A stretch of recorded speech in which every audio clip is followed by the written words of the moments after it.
airfields across England. Covert operations are underway.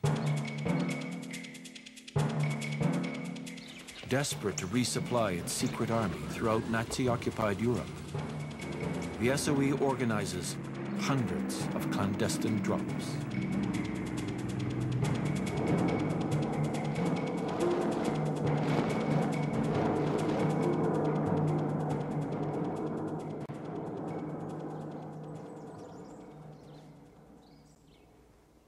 The organizer was responsible for the drops from England.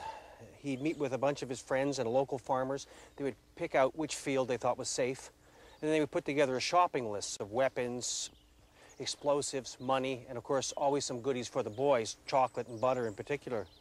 They would then go and code it out, and the wireless operator would send it to England, and then they would await response. This always came at 7 and 11 o'clock at night, and it was from BBC Radio. Voici notre 8e bulletin d'information au cours duquel vous entendrez quelques messages personnels. And it'd be something innocuous, something like the dog is on the roof. And that meant your circuit was going to have a drop that night. Gabi, mange ta soupe, ma chérie. Nous disons, Gabi, mange ta soupe, ma chérie. Les lions sont terribles. Nous disons, les lions sont terribles. Once the drop was on, the organizer would get half a dozen or a dozen men, depending what he needed, to come to the area. And they mostly came out by bicycle because cars were too conspicuous.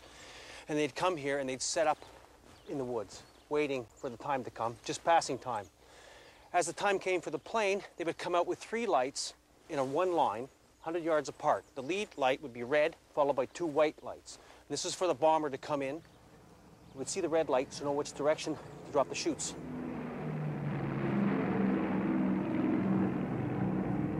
So at this point, they could hear the plane coming. These drops always took place around the full moon, so they could even see the silhouette of the plane, and it's only at about 500 feet.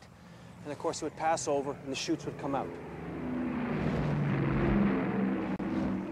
On the night of June 15th, 1943, the reception committee got more than supplies. They were to receive 2 Canadian agents, Frank Pickersgill and John McAllister. Frank Pickersgill was trapped in France when the Nazis invaded, but he managed to escape and make his way to Britain.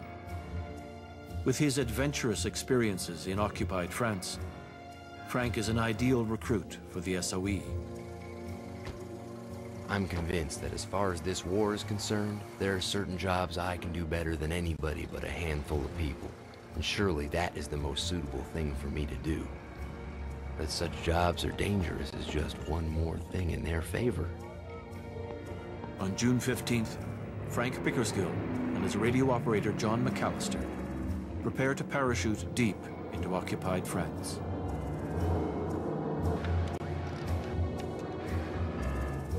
Their mission is to establish a new network called Archdeacon to organize the sabotage of factories and munitions plants north of the city of Sedan. Landing undetected, the Canadians are met by 2 experienced French agents, Yvonne Roudelat, codenamed Jacqueline, and Pierre Coulioli.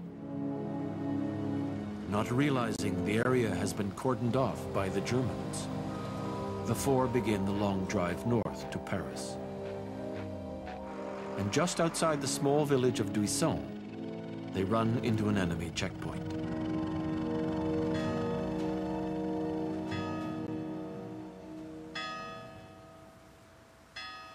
Things went very well at the first checkpoint, and that wasn't unusual. But after a short distance, there was a second checkpoint, and that was unusual. Something was up. There weren't only German soldiers there, there were also SS and Gestapo. They came over to the car and asked Pickersgill and McAllister to get out and come with them. When they came across this square, there were dozens of German trucks. The Germans were swarming everywhere. The 2 were escorted up to the mairie. It was their first day on the job, and things were going very badly.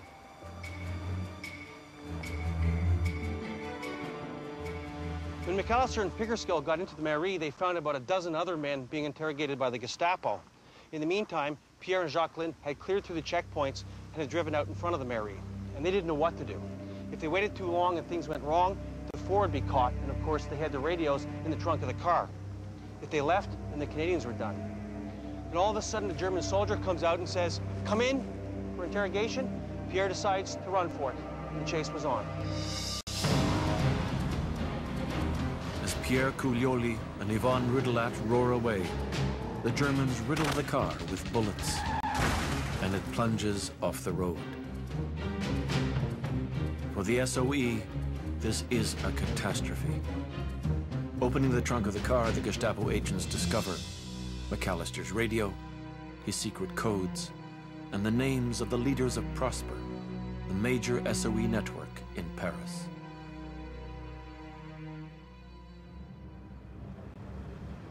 The Gestapo moves quickly, and within days, many agents and resistants are in German hands. Hundreds more follow, destined for interrogation and torture. Frank Pickersgill and John McAllister, too, are tortured for days, but they refuse to talk. And finally, no longer of any use to the Germans, they're transported to Ravitch concentration camp in Poland.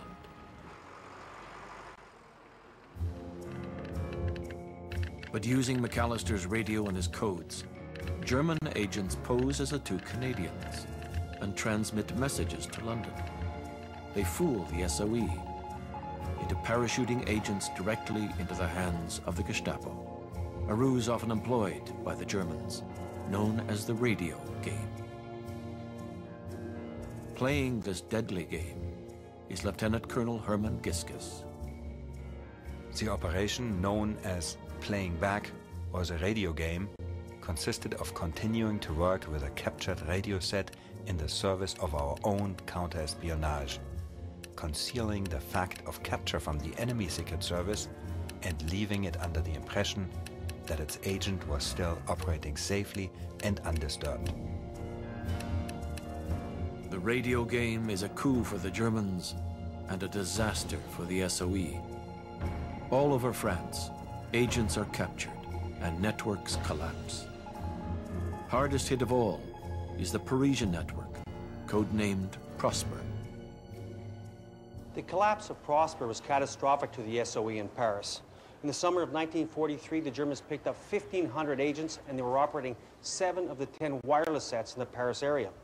One of the few wireless sets that was still operating belonged to a woman called Madeleine, or that was her code name. Her real name was Noor Inayat Khan.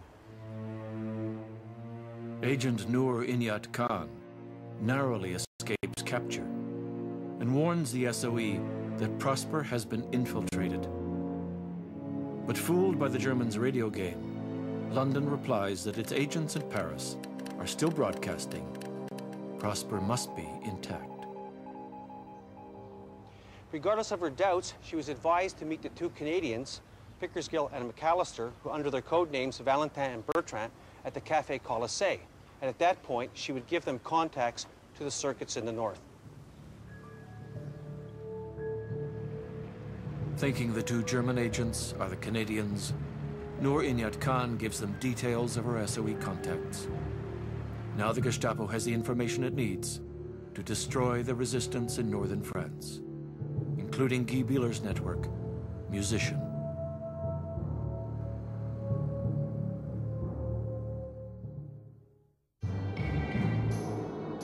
Unaware that the Germans have begun to infiltrate and gut its networks in Europe, the SOE continues to send in new agents. On September 17, 1943, a Lysander aircraft secretly lands on a field in Nazi-occupied France. On board is a 32-year-old SOE radio operator, Yolande Beekman, codenamed Mariette. Mariette, enfin, nous on l'appelait Mariette. Une belle fille, c'est formidable. Tous les gars qui l'ont vu du réseau, ils étaient amoureux fous d'elle. Mariette's mission is to join Guy Bieler and work as the radio operator for his Musician network, transmitting Guy's messages direct to London from St. Quentin. This is the attic from which Yolande Beekman used to transmit to London. She used to come up here at regular intervals. She'd take her aerial and slide it down here, and then she'd transmit the message her and Commandant Guy had agreed upon. They decide on maybe ordering a drop for some more explosive or some more Sten guns or some more money, anything to help the operation. Of course, the message would have to be coded and then ciphered with Yolande's specific security codes. The problem was that the Germans who were in the area could possibly pick up on this. And this meant disaster not only for Jan Beekman, but for the French resistante whose house this was, a very brave woman by the name of Mademoiselle Gabot. Despite the deadly risks, Odette Gobot continues to offer her home as a base for Yolande Beekman's radio broadcasts. Au début, il était en stationnement vraiment chez Odette. Elle est à la vitrine d'une maison Cortel. Je vois passer une voiture au ralenti, une voiture bochée. Elle savait que c'était l'heure d'émission en Mariette. Alors elle a bondi, traversé la route, elle avait juste la route à traverser. Elle a coupé le courant, plus d'émission.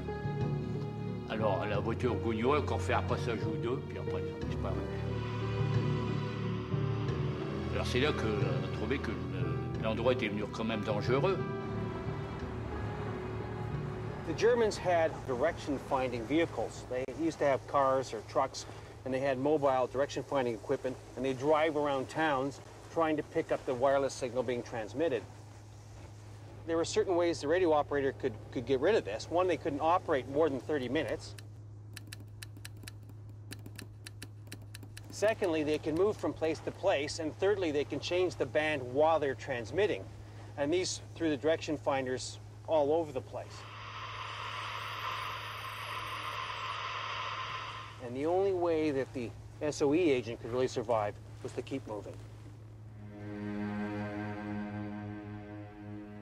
Evading enemy patrols, Guy Bieler takes refuge on Christmas Eve in the house of a resistante, Madame Camille Bourrier. Guy Bieler arrived carrying 2 Santa Clauses stuffed with candy for our children, and under each arm a few good bottles. We had arranged a good Christmas atmosphere with the traditional pine tree and candles. We listened to the BBC messages from London and then the wonderful Christmas music. Guy recited to us, as he could do so well, beautiful poetry. At midnight, Guy held his head in both his hands for a long time. When this silence was over, he was very serious and seemed completely overcome. He wrote on the back of one of our photographs an address. He then said to us, "If misfortune overtakes me someday, write to this address. You will find my wife there. Tell her how I spent Christmas of 1943. Describe this evening to her. Tell her how I thought of them."